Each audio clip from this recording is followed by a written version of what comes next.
if you feel it's difficult to make a photo frame, actually for kids. Now I have taken a square sheet of paper, I have folded it, I fold it again. This is done.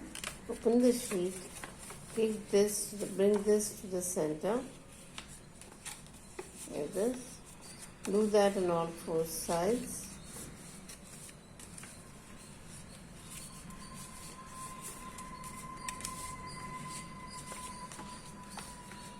Like this.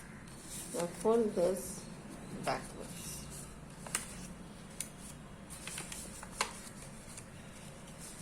This makes a very simple photo frame.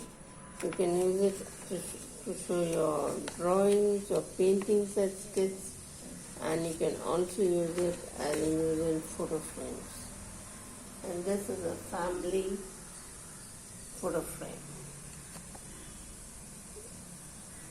Simple and easy. It's for kids' craft.